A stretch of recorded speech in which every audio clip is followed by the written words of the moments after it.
Boa noite. É uma satisfação, mais uma vez, de estar aqui com vocês para falar um pouco sobre Covid-19. Essa afecção que tem desafiado o mundo inteiro, não é verdade? Então, nós estamos aqui hoje dando continuidade ao nosso projeto HUPA com vida. Nós estamos dando vocês para debater Covid-19. E para nos falar sobre esses exames, nós trouxemos aí uma pessoa muito conhecida, uma pessoa muito bem formada, formou-se lá no Emílio Ribas, no Centro da Infectologia do Brasil, em São Paulo, Hospital Emílio Ribas, que é a Raquel Guimarães. A Raquel Guimarães, ela é responsável pelo serviço de infecção hospitalar do Hospital Universitário, mas, obviamente, todos já sabem que é uma pessoa muito experiente em infectologia, uma infectologista conhecida em nosso meio, né, por dar assistência também em outras instituições. Então, Raquel, boa noite. Boa noite, Mário. Obrigado mais uma vez pelo convite de participar juntamente com você desse projeto. Dessa vez, não só para a comunidade acadêmica, mas para a comunidade de um modo geral. Eu estou muito satisfeita de poder fazer esse link com todas as pessoas que estão aqui nos assistindo e que se interessam pelo tema. Tá ótimo, Raquel. Nós aqui agradecemos a sua disponibilidade mais uma vez. Eu gostaria de iniciar perguntando, Raquel,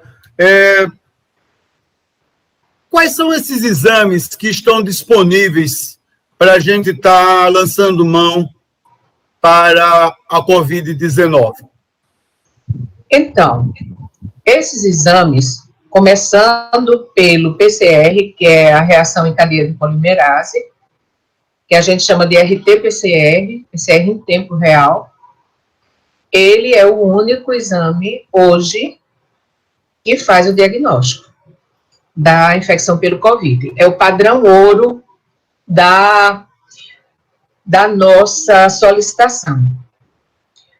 Esse RT-PCR, ele vem sendo coletado em unidades de saúde da capital, do município de Maceió também, e nós, além desse exame, nós já temos, a partir de 15 de junho, o Hospital Albert Einstein, ele está colocando uma nova forma de solicitação do exame, do PCR, que é um método de sequenciamento genético do novo coronavírus, e com isso ele pretende aumentar a capacidade de testagem, começar a buscar métodos alternativos que não os testes moleculares, que é o RT-PCR.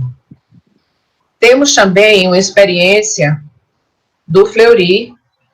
O Fleury está começando a fazer um trabalho que nós já fazemos aqui em todo o país, que é trabalhar com a plataforma de biologia molecular através do Gene Expert. O Gene Expert é uma forma de você identificar o RNA do vírus, e esse processo que está sendo encaminhado no Fleury, ele traz um benefício muito grande, porque entre 1 a 4 horas após a coleta do material, do sangue, ou a coleta da secreção, esse exame, ele já tem seu resultado, ou no início da manhã, tendo resultado no final da manhã, ou no início da tarde, tendo resultado no final da tarde. São outros métodos promissores, mas alguns laboratórios aqui em Maceió já estão trabalhando com o Einstein, laboratórios privados, né, para essa parte de metagenômica.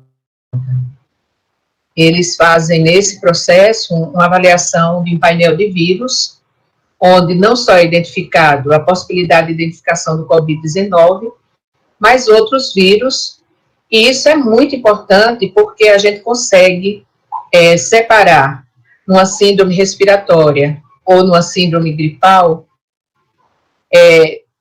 aqueles vírus, outros vírus que podem estar circulando na sociedade, na população, e não apenas o Covid-19. Então, o Covid é o nosso padrão ouro. Nós temos os testes sorológicos que estão sendo realizados de forma muito abrangente aqui no estado, que são os testes de identificação de IgA, IgM e IgG. Esse teste, ele serve apenas para inquérito epidemiológico nas populações, igual que está sendo feito aqui, pelo Rio Grande do Sul, por técnicos do Rio Grande do Sul, num projeto que eles já estão realizando aqui há quase 45 dias. Então, eles servem basicamente para isso, para situações em que você precisa, né, avaliar quanto da população já tem anticorpos. E nós estamos no município, fazendo esse teste, mas ele detecta um anticorpo global. Ele não diz se é IgM ou se é IgG. Já outros exames que estão no estado e em laboratórios privados, eles fazem uma avaliação da presença do IgM, que é aquele anticorpo que aparece até o 8º dia da doença, e do IgG, que é aquele anticorpo que aparece de 15 a 39 dias. Então, dependendo do tipo de teste, dependendo da finalidade desse teste, eles poderão ser de grande apoio para o diagnóstico, mas nunca de forma isolada, Mário. Eles precisam ser complementares ao teste que é o padrão ouro, que é o RT-PCR. Então, eles estão sendo feitos, além de laboratórios particulares, em farmácias. Hoje, interessante, eu peguei o resultado de um paciente meu, que fez uma das farmácias aí, da cidade, e muito bem interpretado. É assinado, ou pode procurar uma pessoa da área médica para interpretar.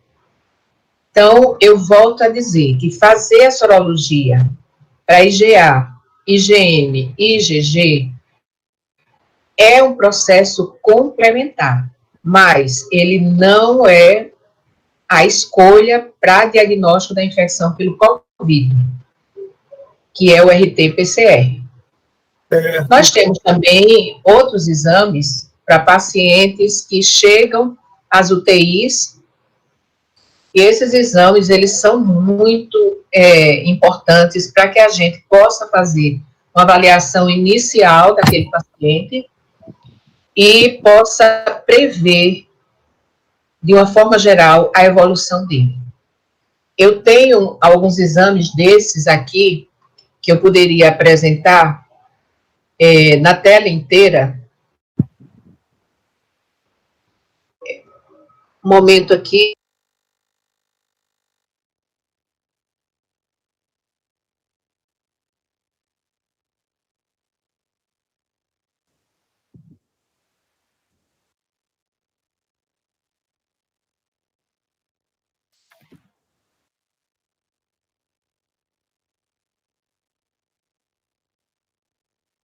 Pois é.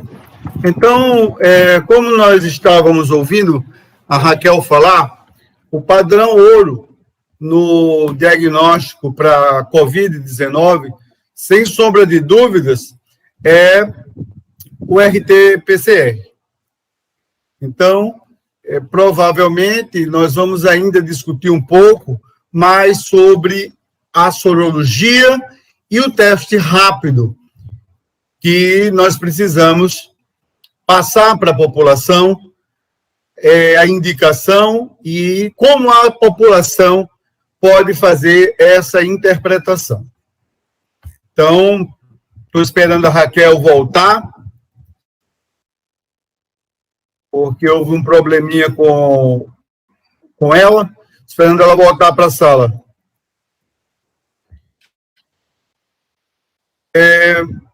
Nós vamos também discutir algumas coisas que saíram recentemente, né? Tem mais ou menos 4 dias que nós estamos com novos dados sobre exames.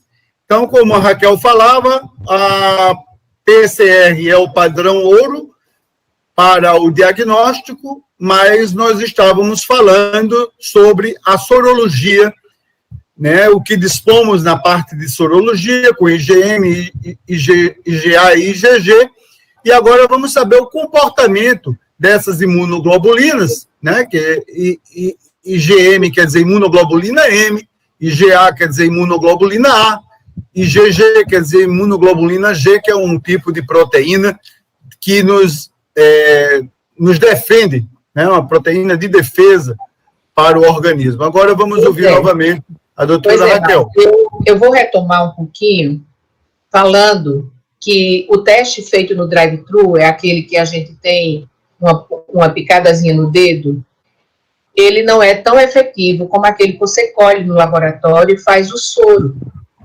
Ele tem uma sensibilidade, quer dizer, se ele for positivo, ele é positivo mesmo, muito maior do que aquele do drive-thru. Isso é uma situação que a gente precisa modelar para a população, tá certo? E hoje o município e o estado, eles realizam esses testes de triagem para pessoas que são da área de saúde, que estão à frente, né, da pandemia, e policiais, pessoas da força policial que estão também no apoio. Mas é apenas para avaliar se essas pessoas estão com uma pessoa em casa doente, eles têm que ser testados e avaliados, mesmo assintomáticos. Tá certo? Então, esses são os testes que a gente ajuda, que nos ajuda, que é aqueles mais convencionais e mais comuns e aqueles que eu falei, do Einstein e do Fleury. Eu não sei se vai haver alguma pergunta sobre isso, mas eu guardo para depois, se houver. Bem, Raquel, na prática clínica, né, a gente que está atendendo, você já falou muito bem, para diagnóstico eu devo pedir a RT-PCR nasofaríngea, colhe com um suavezinho na nasofaringe, faz o diagnóstico. O que eu tenho notado, Raquel, é que isso tem demorado muito. Você também tem tido essa experiência? Temos. Infelizmente, né, por razões que eu desconheço, o LACEN, ele tem demorado muito a dar resultado. Os resultados estão chegando com 10 a 15 dias, quando o paciente já passou pela fase inicial mais grave, quando ele curou ou ele foi a óbito, né? Então, se você puder imaginar uma situação em que um familiar seu, ele se encontra numa UTI, aguardando um teste desse, né? E, logicamente, os profissionais não vão deixar de tomar todas as providências enquanto aguardam o resultado. E esse teste poderia ser dado em 48 horas, você se pergunta qual a utilização dele, qual é a utilidade que ele tem no momento para o paciente. Ele chega depois de 10, 15 dias. Então, a gente precisava ter uma agilidade muito grande no retorno desses testes, né? Eu sei que a universidade está ajudando, num processo combinado com o LACEN, a Universidade Federal de Alagoas, mas eu não sei se seria possível ter uma explicação dos órgãos estaduais de por que a demora. Essa demora compromete muito a avaliação de comunicantes, a avaliação do próprio paciente, E uma coisa muito importante, quando esse paciente vai a óbito e não chegou o resultado do teste, você não tem como colocar que ele foi a óbito pelo Covid-19. Então, são questões legais, são questões epidemiológicas e são questões clínicas que a gente poderia estar melhorando muito, entregando esse resultado em 24 a 48 horas. É possível, sim. Certo. Raquel, e você solicitando uma PCR, e você associa isso já de início com dosagem da IgM ou não? Olha, a PCR, ela tem que ser solicitada, esse exame, do 3º dia de doença até o 7º dia. Se você passar da primeira semana, a possibilidade do PCR ser positivo, ela começa a diminuir. E os testes IgM, eles só podem ser e devem ser coletados a partir do 8º dia. 8º dia do início dos sintomas. E para que ele tenha uma maior acurácia, né? Aquilo que a gente já discutia, maior fidedignidade. E o IgG, ele precisa ser solicitado a partir do 15º dia até 39, 40 dias. Então não tem sentido, então, o indivíduo, no momento que está com a suspeita, fazer PCR e imunoglobulina. Na realidade, só PCR. Só o PCR. E depois fazer, com uma semana, a solicitação de IgM quando possível, e de IgG com 2 semanas também quando possível. Também. Agora, o que acontece? A demora é tão grande no resultado do PCR que a gente faz um teste combinado. A gente começa no 8º dia, às vezes não recebeu o resultado, a gente começa a fazer os testes para IgM, né? Então, essa é uma situação que torna a sorologia um exame de apoio, mas não um exame de diagnóstico, tá certo? Certo. Isso, na realidade, poderia dar um desdobramento muito grande, que era justamente a luta que o mundo todo, e principalmente o Brasil, começou, e um segmento enorme de médicos estão na luta para a gente se voltar para um tratamento precoce. Quer dizer, nós vamos deixar de estar preocupados com a UTI, nós vamos deixar de estar preocupados com vaga em hospital, quando a gente souber que a gente está fazendo um bom tratamento na porta de entrada. Então, como é que a gente pode fazer um tratamento na porta de entrada se a gente não tem diagnóstico? Então, nós que somos médicos não sabemos trabalhar sem diagnóstico. Mas, como dizia muito bem no passado os grandes médicos, a gente trata sempre, diagnostica quando possível e nunca prognostica, né? Então, tratar sempre, diagnosticar quando possível e prognosticar nunca. E é isso a gente está vendo bem agora nessa fase do Covid, que o prognóstico é uma coisa extremamente reservada. O que é que você acha? Você está me dando uma oportunidade de falar um pouco de coisas que a gente já vem discutindo entre profissionais médicos, entre as equipes de saúde, que é o seguinte: eu preciso que este paciente não morra. Eu preciso que esse paciente não chegue atrasado à UTI, pois ele está chegando com 10 dias de doença, 8 dias, 12 dias de doença. E isso representa um péssimo prognóstico. Às vezes ele fica na UPA, e fica na UPA sem ter condição de achar um leito para ele. Eu acredito que isso vai melhorar, né? Mas, por enquanto, essa é a nossa realidade. O que aconteceria, Mário, e demais pessoas que estão nos escutando? O que aconteceria se esse paciente fosse bem triado na porta de entrada do posto de saúde mais próximo de sua casa?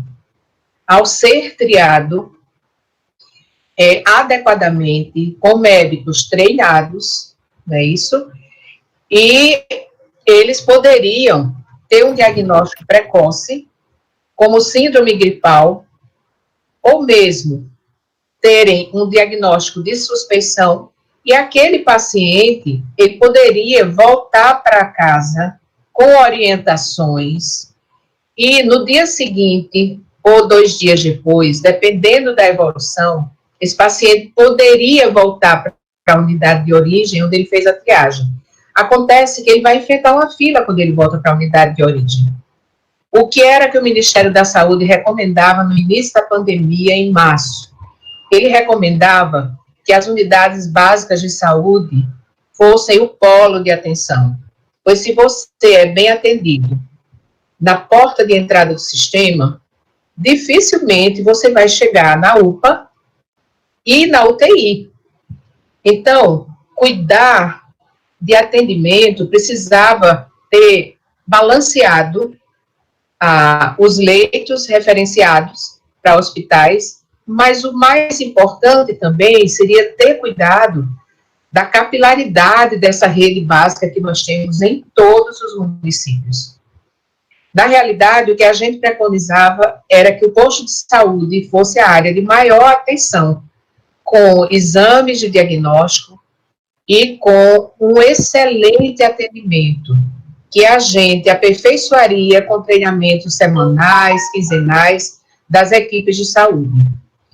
Caso essa unidade precisasse rever esse paciente, ele poderia receber um atendimento via telefone celular, ou a própria unidade realizar um teleatendimento, principalmente naqueles pacientes mais vulneráveis, que todos nós já sabemos, que é a população de mais de 60 anos, hipertenso, diabético, né, com câncer, em tratamento de quimioterapia. Então, esses pacientes mais vulneráveis, eles teriam uma atenção na base do sistema muito redobrada. Isso é que nós temos agora que fazer quando nós voltarmos nesse processo de recuperação econômica. Toda a atenção nossa vai ser unidade básica e UPA. Vocês vão ver que o hospital vai estar começando a ficar vazio, não é? Pois é, a gente tem já tem mais de 60 dias que a gente bate na mesma tecla sobre o tratamento precoce, porque nós não vemos outra maneira de a gente ter melhores resultados se a gente não se volver para a porta de entrada. Se a gente não se voltar, não fizer um movimento político, e quando eu falo político não tem nada a ver com partidário, é uma política de saúde voltada para a porta de entrada. Isso sempre foi o meu sonho, Raquel. Agora, voltando ao nosso tema de hoje, você vê que o sistema público ele está com essa deficiência de diagnóstico, de PCR. Isso atrasa muito o diagnóstico. Então, o que você orienta para o indivíduo com síndrome gripal? Ele tem que passar por um sistema de triagem. Nós já temos inúmeros postos de triagem no município, do estado, e ser adequadamente atendido. Quando eu falo de ser adequadamente atendido, eu estou me referindo ao atendimento médico, equipe e paciente. Eu não estou me referindo ao atendimento